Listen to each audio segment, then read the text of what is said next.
Hey, y'all. Welcome to this episode of a Superwoman Handbook. We have Nancy with us today. We get a lot of questions, or should I say, confessions of anxiety from our listeners that you have a really cool idea. You're doing something at your kitchen table or even in your garage, and you want to make it bigger. You want to do more with this idea, but you just kind of have some anxiety about the next step or even what is the next step. Everyone who has started a business has been there. Nancy has started five, and she's going to tell us about that journey and some tips for you along the way. Thanks for having me, Gillian. It's so nice to be here. Excited to have you. Nancy is a subject matter expert, I would say, definitely in accounting. And I think that can be something I always tell people you can do anything you want in the world, you just can't do everything.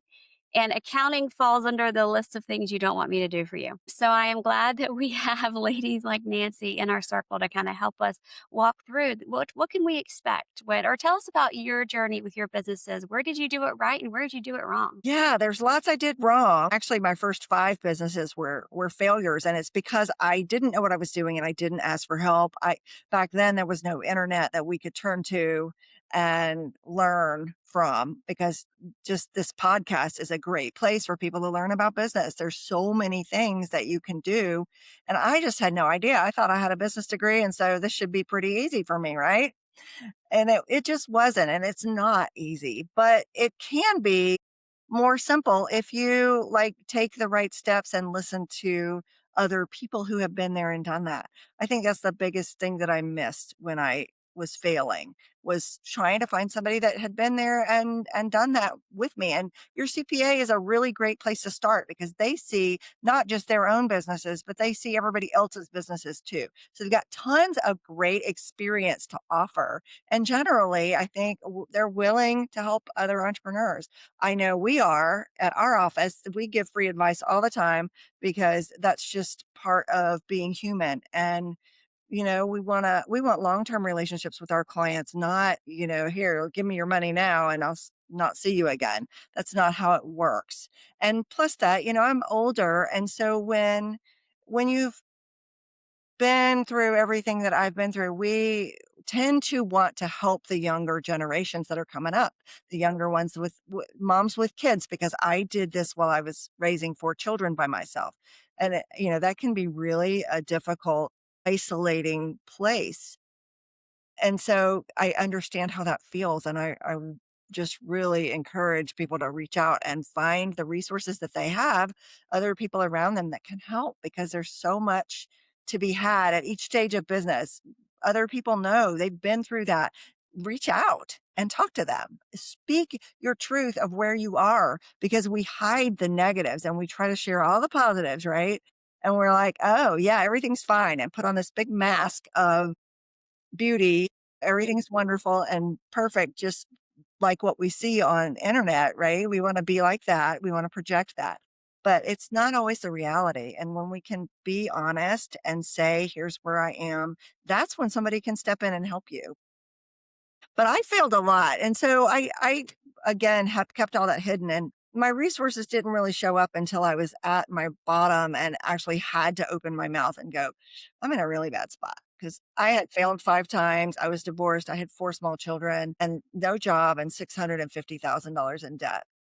And it was a really very stressful place to be, but it was also a place where I didn't feel like I could go any deeper. So I was just like, okay, I'm going to climb out of this hole. And that's when I let go of my ego, when I started taking responsibility for where I was instead of being a victim. And I started talking. I started talking to people. When you talk to people, they can help you. And that's exactly what happened. There were angels in my life at every turn. And I started speaking, not speaking like public speaking, but just started talking to my people around me and go, hey, I need help. The first one was an attorney, and she was a real estate attorney. And I had somebody sue me over some real estate, because that was our business. One of our businesses was real estate investing. And she just held my hand and she said, you're going to be okay. And she helped me through it. And that was the first time somebody had helped me. And after that, I was more open to asking and talking about what my challenges were. And it got better and better and better. And so that was right when I was starting my CPA firm, which is where I should have been in the first place. But I I don't know why I had dumped that idea. And here we are, 16 years later. And it's been such a beautiful, wonderful ride once I got in alignment with what I was supposed to be doing, because that's part of listening to your internal voice that says, here's where you should be. Those other businesses were not where I should be. This CPA firm is where I should be. And there were really little signs all along the way showing me that, but I wasn't listening. And so when I started listening to my own intuition instead of the outside voices, clarity came. And then all kinds of resources came to help me. And it was quite beautiful. That you talk about, I don't want to say career dating, but that's the best way I can describe it. You kind of were dating these different careers until you ultimately landed on the one that you're in now. And I think so many women do that and then they feel like they're a failure at that business, but they were just, to your words, out of alignment with where they should have been. That's exactly true, out of alignment, because you know what you're supposed to do. You deep down, it's just covered up with layers of should, could, would that everybody else thinks you should do. But you have to dig down deep inside of you and find that. And I did that with journaling. I did that with really trying to figure out who I was and what I wanted post divorce, because, before that, it wasn't, I don't know, I was a submissive wife, and so it was not really a choice for me. I just kinda sat there being quiet until, did what I was told. But after that, I really had to dig deep and find out who I was, and I think when we sit quietly and listen and really explore who we are and what we want and ask ourselves the right questions, that's when clarity can come. That's when you can find your path. That's when doors start opening. Because before, it seems like just doors closed and closed and closed, and I was trying to force my way into these other businesses. And when I came to Fix It Accounting, doors just started opening one after another. And it was not everything was successful, but I kept going because I was committed by this point. There was nothing to quit to. So I just kept going. And it really was enlightening to see when you become aligned with your purpose in life, everything lines up for you. Life begins happening for you instead of to you. And so if you can find that place, which is you have to be quiet to find that place. It can't be noisy, it can't be pushing, it has to be quiet. That's when magic happens, and I've just seen it over and over and over again in my career, even with my children who are grown now and their own businesses. It's just been incredible to watch, and now I'm seeing it with clients, and other people are telling me their stories about how they found alignment in their lives, and that's what really works. We've been talking a lot this season about trusting your intuition and your gut and how it's not woo woo. I was someone, I was so linear minded. I could have seen an elephant in my living room and I could have rationalized it.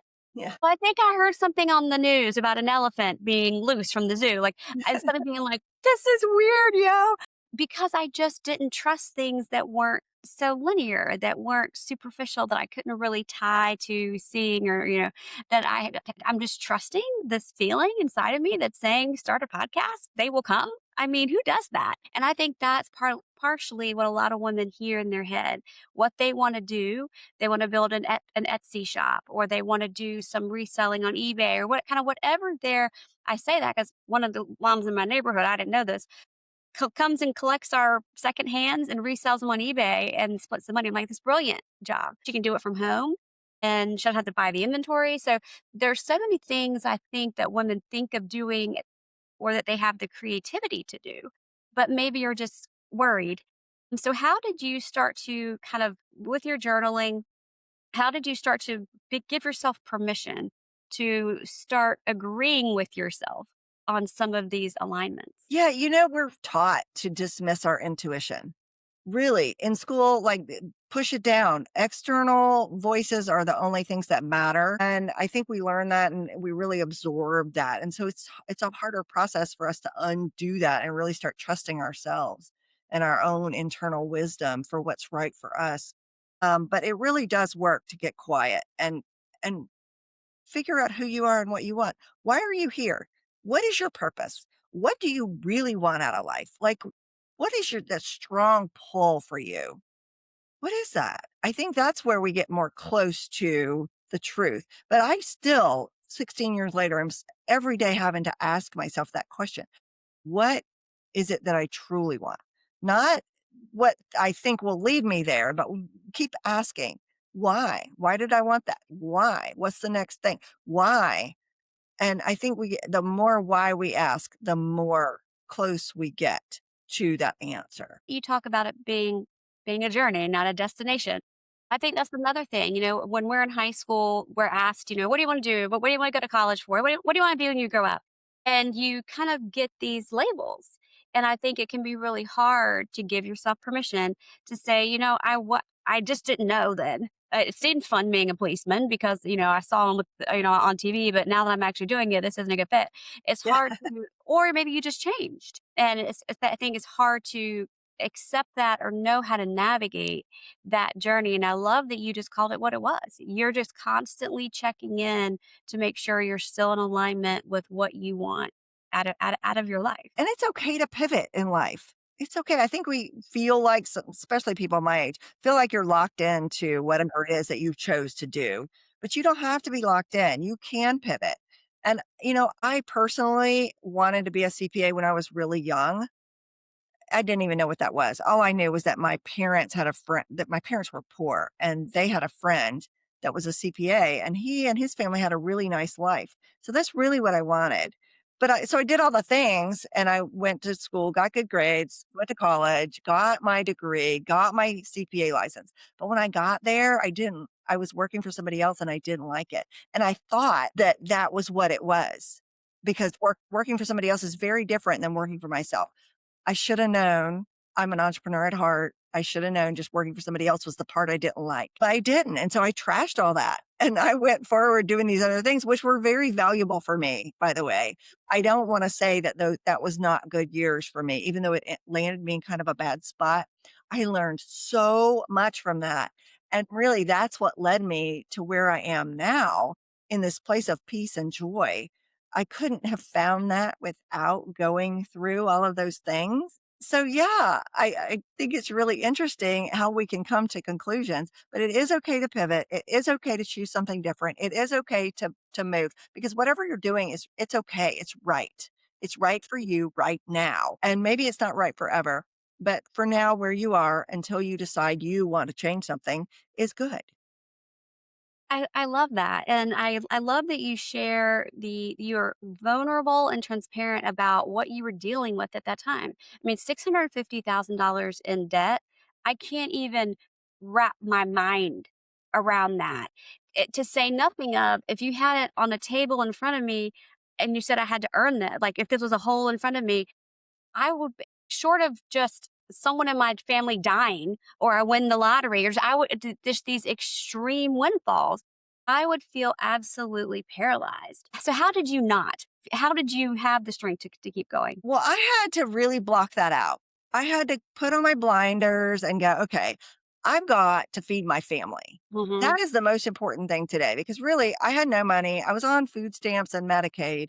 I had no way. This was during the recession too. And there were just no jobs. It was kind of a bad place to be, but at the same time, it was really good for me because it forced me to get creative. When you're backed into a corner, you really have no choice but to figure it out.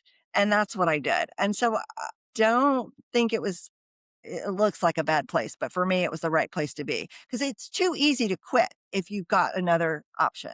Like, well, I'll just go get a job. There was no job to get. I couldn't quit. I had to keep going. And that keeping going is what made me successful. And I think that's an important point, because we quit too soon. The people that don't succeed are the ones that quit. And I could have succeeded in any of those business ventures before, probably, but I kept quitting. And it wasn't just me, it was with my ex-husband, but I kept quitting. And when you quit, you don't win. You don't, oh, well, we'll just go to this next one. We'll go to the next one. We'll go to the next one. That one didn't work. And sometimes maybe that's okay if there's just really no way to make it work. But for me, I had to dig deep and figure out how to make the CPA firm work. And when I started it, it was a small town. Nobody needed a CPA. Everybody had theirs. There were no new businesses getting started at that time. And so I really had to get creative. And I started sending letters to people who had federal tax liens filed in our county. I would look up the information on public record and send them these sweet little wedding invitation looking letters. And it worked. And so we expanded it, and ended up doing every county in the state of Florida. And that's how we got started. We don't do that anymore. Another pivot because we wanted to go to recurring revenue model. And so now, a lot of ours is recurring revenue. But, it's always, you can always figure something out. And that was not the way that other CPAs did it. Other CPAs went to networking meetings, chamber meetings to get their clients. I was like, I'm not doing that. I'm going to do something else. And it was incredibly successful. Another thing I did that was different from everybody else was I did online marketing, and it worked. It was like nobody else asked for Google reviews from their clients. And so we got hundreds of Google reviews, 5-star. And when now everybody's in Google looking for their accountant, they don't ask for referrals anymore. They go to Google and there we are. And so our phone rings off the hook. Who would have known back then that that would happen? But I listened to my intuition. I didn't try to force myself into my round self into a square pole, right? I said, I'm going to do what works for me because I was tired of doing it the way everybody else told me. And it was so liberating and so enlightening. I even started wearing jeans to work. My profession is very conservative and everybody wears suits. We don't do that. We wear jeans and polos or whatever. And we have dogs in our office, and it was just I chose to make my own way, and it's been so beautiful for me and my life because I was raising 4 kids. I could go do what I wanted to do. I don't have to be here all the time, all the things that were important to me. And I will tell each and every one of you, you can find what works for you based on what's important to you, but you have to be committed. I love that you talk about, you kind of brought up two things that have been very prominent topics for us here recently. One is kind of the concept between giving up versus letting go. I think so often as type A's, we just, when, went to your point, don't quit, stay with it. And that's what we tell ourselves. But at some point, it's let it go. Do something that you align with. And that is so difficult, that line. It really is, and to know, which way it is, but I think a lot of that is, a choice. For me, the CPA firm was, I'm back to my roots of where I wanted to be. Now I'm doing it on my terms, not somebody else's, and I just knew that was my path. I had this, like, strong inner knowing, "I've gotta do this. I'm doing this no matter what. I'm gonna make it work for me," and I think if we find our passion, our place, I don't know why I'm passionate about being a CPA, except that I love my clients. I love the people that I work with. I love my team members. We get to help people build their businesses every day. How cool is that? People think accounting and tax is boring and whatever, but my opportunity here is to be able to help other people fulfill their dreams. And that is a dream of mine. That is a beautiful place to be. And so I found it, and you can find it too. It's just a matter of looking around and really figuring out you. Another thing you mentioned that I see as a theme with successful women, and even when I heard people testify to this, and so I knew it was true. In my mind, it just seems so counterintuitive. When you start a business, I feel like so we try to cast this large net. We want to be everything to everybody because we don't want to miss a customer. But in reality, you only need a sliver of the world to pay attention to you for that to be a lot of people. And there's the example that we had on, she was a closet organizer. And you think, who has a closet organizer? You hang things and you keep going. And so she was just marketing closet organizing.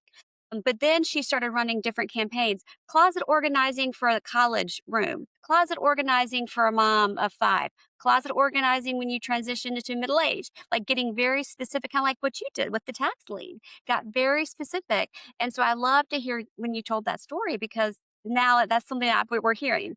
Do you see that with your clients? More specified. Absolutely. Absolutely. I am glad you brought that up because the more niched down you are, the more successful. And I see that every day at work. The ones that are that cast a wide net or and generalized are very not nearly as successful. That's not to say some aren't, but Yeah. it's much easier to be successful if you narrow your focus, especially with your marketing, because your marketing dollars can go so much further. And people listen if they go, "Oh, I'm a mom of five. Mhm. Yeah, yeah, yeah. This is for me. I need to call this person." But if you had a general closet organizer ad, they wouldn't even pay any attention to it. So you really do get a lot more traction with being niche down, and you can really hone your craft, right?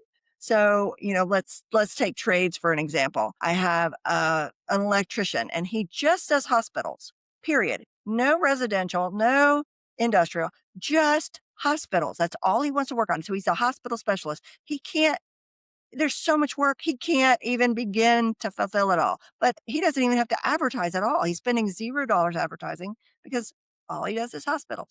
And so, if you niche down, and for a long time, this guy was a generalist. I've known him for 25 years. For a long time, he was a generalist and he was like, "Oh, well, we'll take this one, we'll do this, and we'll do this." Now he knows exactly what hospitals need, all the things, and he's able to really tailor his offering. And yep, we've got that. Yep. My people know exactly how to do that. Yep. Yep. Yep. And it's not figuring it out over and over again. And on top of that, hospitals pay really well versus homeowners who are like, "Oh, I don't have any money." You know what I mean? So choose your niche wisely and you can do really, really well.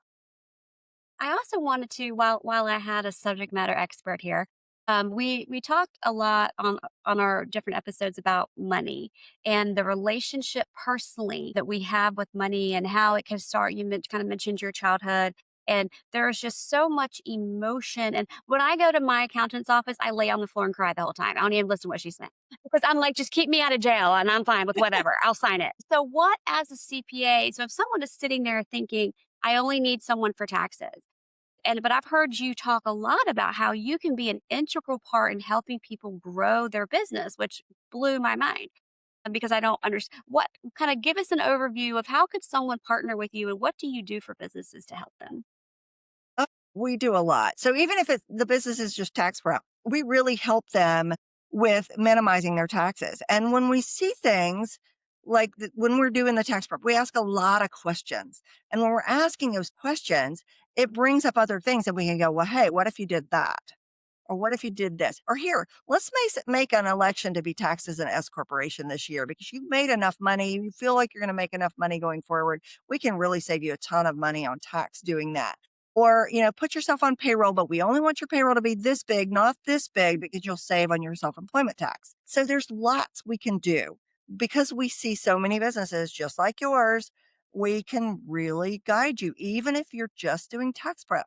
And tax prep with us for somebody with a business starts at $500. It's really not even that expensive. And you get all this advice that comes with it. But going back to money, I want to talk about that for a second because people do have a lot of emotions about money. You're going to lay on the floor and cry when you go to your accountant's office. And I see that so often people are afraid to go there because they don't want to talk about money. It's been a taboo subject their entire lives. They've got preconceived notions about money. I had the same thing. When I was growing up, money doesn't grow on trees and money is dirty. And so I had really to dig deep and overcome those things because even as I had a successful business, I had no money. I got rid of that money as fast as it came in, not spending it on myself, but spending it to just get rid of it so I would invest it in the business, like I'm investing, investing. And so I still was in the place where I had no money. Money is so incredibly emotional for us and we avoid it and we don't think about why we do the things that we do with our money. And I think it's really interesting. So I wrote a book about money and how we can figure out our little money things. It's like 15.99 on Amazon.com and it's called Tame Your Money Monster because that's exactly what I had to do is tame my money monster. When you can get your money attitudes and beliefs right, money is just a resource and it can show up for you anytime, any place. But what our own attitudes are what holds it away from us and why we don't have much because we believe that there isn't enough. We believe that it's scarce. We believe that it's dirty. We believe that people who have money are evil. All these kinds of beliefs that come up. And so we did the Tame Your Money Monster book on Amazon, and we also did a Tame Your Money Monster course, which is $99 at successyourway.com. And we're offering a 10% discount to your listeners. I'm sorry, 15% discount at with a Superman or Superwoman code. I'm sorry, this guy messed me up here. Superwoman code for 15% off the $99 course. So it's really easy and simple, and that will help you deal with your money problems. I know money problems are long and deep. It's just we can get ourselves in the worst money problems like I did with the $650,000 in debt. But there is a way out. There is help. There is help, but it starts inside, not outside. It's not waiting for the lottery win. It's not waiting for the windfall, for the great uncle to die. It is inside, right here, finding out why you believe what you believe about money. Love that. And I love that you talk about money 360 from the mind, body, and pocketbook because they do all really go together. And it's so funny. I tease that my ex husband would squeak when he walked because he that's just how he grew up. Whereas what was modeled for me was money grows on trees. Just put one under your pillow and you'll have five tomorrow. Which is a very different, way of looking at money. So I love that you talk about the whole body of that and getting it right at the source versus just I tease my accountant that she's in the same category as my dentist. And I'm like, why can't I just get the gas when I come in here to just like take the edge off? Like that's how I feel. Because there are people who have true fears of their dentist, like they don't want to go to they let their teeth fall out before they go to the dentist. That's how I feel. And so, but I love how you talk about it and that you offer some solutions. And we'll be sure to put those in the show notes so folks can find that book. And also your course because it is so much more. And I love that you approach it all the way around. So let's say someone's thinking that they may be a good client, or they're thinking, oh, only super rich people need CPAs. Oh, I'm a school teacher. I don't need anybody. Or maybe I'm a school teacher and I do a book secondhand book selling out of my garage. I don't need it. So kind of what would you say to someone who feels like that? Yeah, you know what? Your CPA can really help you a lot. No matter what you're doing, unless you're just a W 2 employee with no dependents and you can do it yourself on, I don't know, TurboTax or whatever, when there's no extras in your tax return, you do need a CPA and do go to a licensed tax preparer because I've seen so many bad things coming from people that aren't licensed to do this because anybody you could hang your shingle and go, hey, I prepare taxes. But find a reputable licensed tax preparer that can really help you. And I think they can save you a lot of money. They can give you ideas about what you should be able to deduct, how it works in business, because business, you're not born knowing business skills. If you started a book reselling business on Etsy or whatever on eBay, that is a legitimate business. It is. And you do need to pay taxes on your income. You do need to report everything, and your CPA can help you. And there's no shame in not knowing how that works. I used to have this deep shame about not understanding. But who's to teach you? You're not born knowing business skills. That's a whole different thing. Even though I went to business school, I did not know how to run a small business. They teach you about big businesses, about public companies, and all of that. I had no idea how to run a small business, not one clue.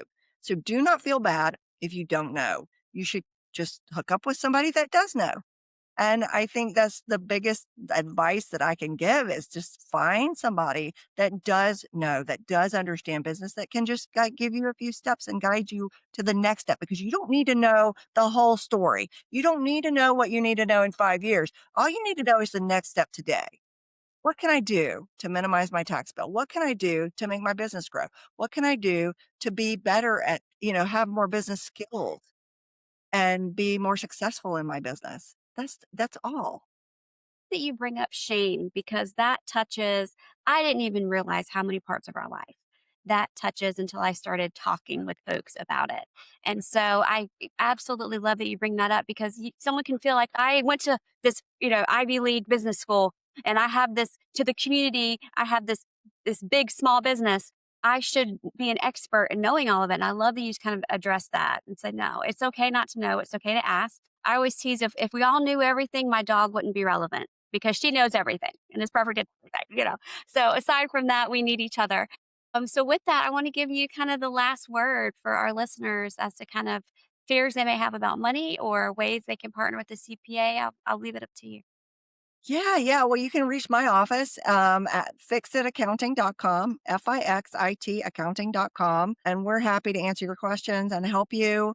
I do have a wonderful team here that are very knowledgeable, just hundreds and hundreds of years of experience between them, and they're nice. They're nice. You're not going to get somebody on the phone that's mean or makes you feel less than.